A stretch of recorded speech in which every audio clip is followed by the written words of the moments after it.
Assalamualaikum warahmatullahi wabarakatuh. Nama saya Safatunida. Di sini saya akan mempresentasikan tentang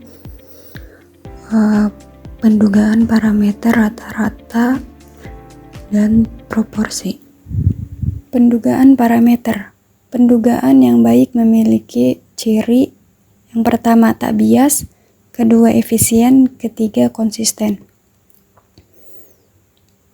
Pendugaan titik. Jenis pendugaan ada dua, pendugaan titik, pendugaan interval. Pendugaan interval memiliki pertama pendugaan interval rata-rata dan pendugaan interval untuk proporsi. Pendugaan interval rata-rata memiliki dua, yaitu pendugaan parameter dengan sampel besar N lebih dari 30 dan pendugaan parameter dengan sampel kecil N kurang dari 30. Perbedaan di antara keduanya yaitu saat sampel lebih dari 30 dia menggunakan tabel Z, sedangkan saat sampelnya kurang dari 30 itu menggunakan tabel T.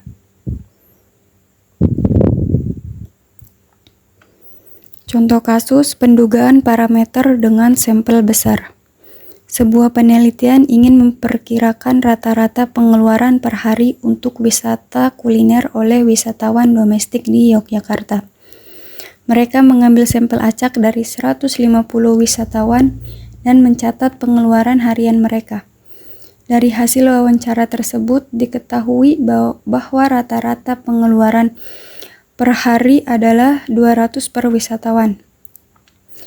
Deviasi standar dari pengeluaran semua wisatawan domestik di Yogyakarta dianggap sebesar $50. Maka buatlah interval keyakinan sebesar 95% untuk menduga rata-rata pengeluaran per wisata perkunjungannya di Indonesia.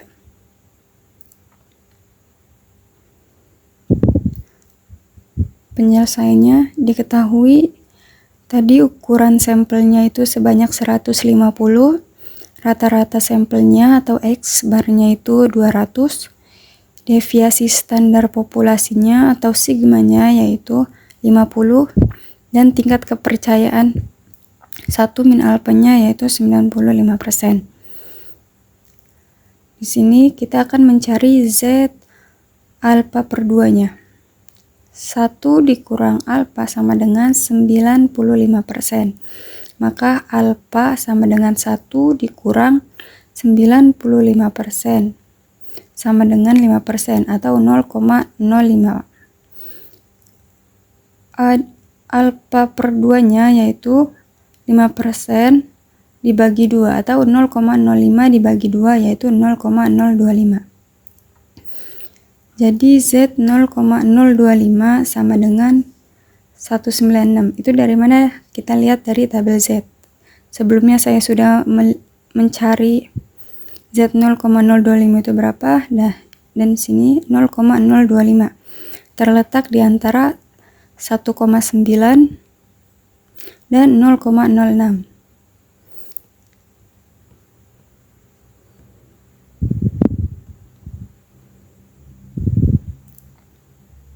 Jadi Z 0,025-nya itu 1,9 ditambah 0,06 sama dengan 1,96. Oke, kita masukkan ke dalam rumusnya.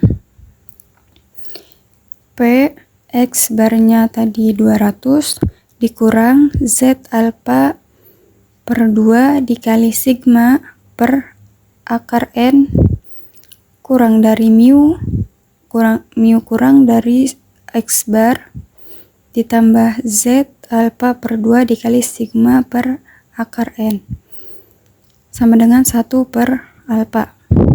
X barnya 200, Z 0,05 per 2 dikali 50 per akar 150. Theta kanannya 200 ditambah Z 0,05 per 2 dikali 50 per akar 150. 200 dikurang Z 0,025 dikali 50 akar 150 itu 12,24 ya, jadi 50 per 12,24 Mu kurang dari 200 ditambah Z 0,025 dikali 50 per 12,24. 200 dikurang Z 0,025 itu tadi kita sudah hitung 1,96 dikali 50 per 12,24 itu 4,28. Jadi 200 dikurang 1,96 dikali 4,08 adalah 7,99. Sehingga hasilnya 192,01. Dan sebelah kanannya juga sama, 200 ditambah Z 0,25 itu 1,96 dikali 50 per 12,24 itu 4,08. Sehingga 200 ditambah 7,99 sama dengan 207,99. Maka mu-nya di antara 192,01 dan 207,99.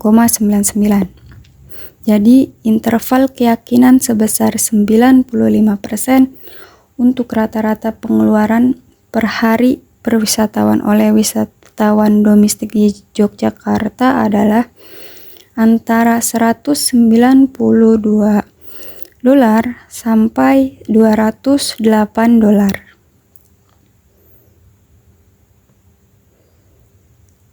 Nah, ini gambar selang kepercayaannya. Di sini adalah mu yang kita hitung. Hasilnya itu ada di antara 192 dolar sampai 208 dolar.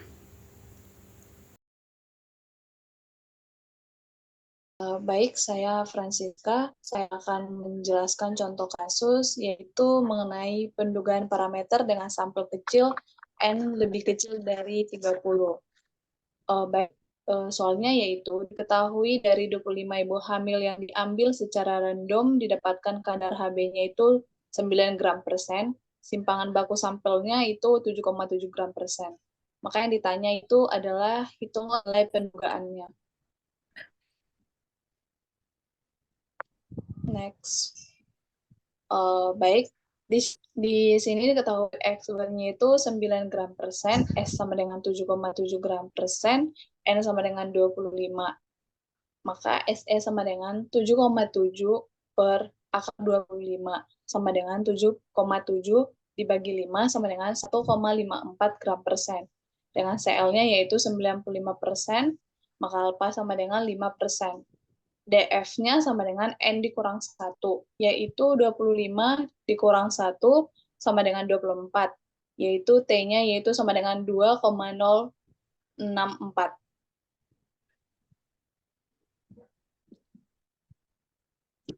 Baik, selanjutnya cara menghitungnya 9 gram persen dikurang 2,064 dikali 1,54 gram persen lebih kecil sama dengan 9 gram persen ditambah 2,064 dikali 1,54 gram persen, yaitu 5,82 gram persen lebih kecil atau sama dengan 12,919 gram persen. Dengan ini, kita akan menyatakan bahwa kadar Hb ibu hamil di Kabupaten Cirebon itu berada pada titik 5,82 gram persen dan juga berada di titik 12,19 gram persen dengan CL-nya yaitu 95%.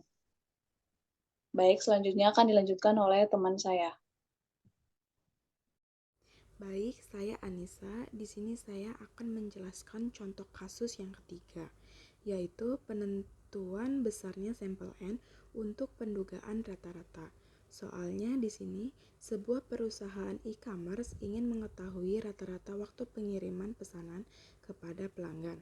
Mereka menginginkan interval kepercayaannya 95% dengan lebar interval tidak lebih dari 1 hari. Dari data historis, simpangan baku waktu pengiriman 3 hari. Berapakah banyak pesanan yang perlu dianalisis untuk mendapatkan estimasi yang akurat? Maka di sini penyelesaiannya yaitu diketahui Di sini simpangan baku populasi dengan simbol sigma yaitu 3, tingkat kepercayaannya dengan simbol 1 min alfa sama dengan 95%. Nah, perlu diingat 1 min alfa sama dengan 95%, maka alfa sama dengan 1 min 95% hasilnya 0,05. Nah, selanjutnya alfa dibagi 2, alfanya tadi udah diketahui yaitu 0,05 dibagi 2 hasilnya 0,025. Maka Z-nya yaitu 0,025 atau bisa dikatakan 1,96. Bisa dilihat dari tabel negatif Z. Berikut kutipan dari tabel negatif Z. Selanjutnya, lebar interval dengan simbol E yaitu 1, ditanyakannya N. Maka di sini dijawab dengan rumus N sama dengan Z alfa dibagi 2 dikali sigma pangkat 2 dibagi E pangkat 2. Maka N sama dengan Z alfa dibagi 2 di sini hasilnya 0,025. Kita simpan di sini. Lalu dikali sigmanya 3 di sini. Pangkat 2 dibagi E-nya 1 pangkat 2. Lalu maka N sama dengan Z 0,025 itu sama dengan 1,96. Kita simpan di sini, dikalikan 3, dipangkatkan 2, lalu dibagi 1 pangkat 2. Maka N sama dengan 1,96 dikali 3, yaitu hasilnya 5,88 pangkat 2. Lalu dibagi 1. Kenapa bisa hasilnya 1? Di situ kita pecahkan 1 pangkat 2 yaitu 1 kali 1 yaitu hasilnya 1.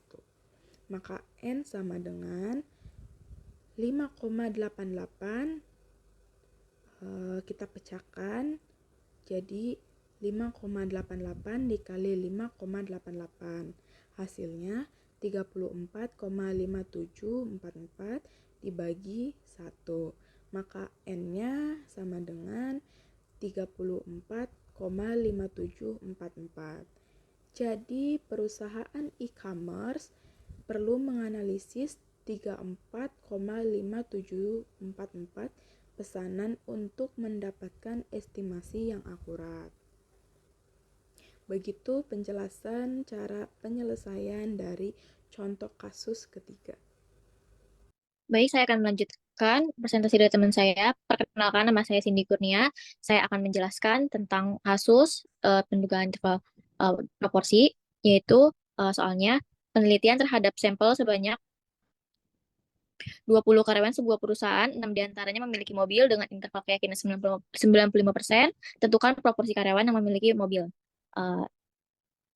Penyelesaiannya adalah diketahui N-nya itu 20, X-nya itu 6, 1 min alpanya 95%, alpanya 5%, P-nya rumusnya X bagi N jadi 6 bagi 20 sama dengan 0,3, Z per 2-nya itu 0,5 dikurang 0,025 sama dengan 0,475, Z 0,475 sama dengan 1,96 bisa dilihat di tabel Z-nya. Rumusnya itu kita pakai yang Pi dalam kurung Pi min Z A per 2 dikali Pi dalam kurung 1 min Pi dibagi N di akar lebih kecil Pi lebih kecil lagi Pi ditambah Z A per 2 dalam kurung maksudnya akar Pi 1 min Pi dibagi N. Jawabannya 0,3 dikurang 1,96 dikali 0,3 dikali 0,3 dikali juga 0,7 dibagi N, terus Pi-nya yang sebelah kanan lebih kecilnya 0,3 ditambah 1,96 akar di dalam akarnya itu ada 0,3 dikali 0,7 dibagi 20. Jadi 0,3 ditambah 1,96 dikali akar dari 0,3 dikali 0,7 dibagi 20 adalah 0,1024. Jadi 0,3 ditambah 0,2007 sama dengan 0,3205. Di sebelah kirinya 0,3 kurang 1,96 dikali 0,1024 sama dengan 0,0993. Jadi proporsinya adalah 0,993 lebih kecil daripada 0,3205. Presentasinya sudah selesai, bisa dilanjutkan.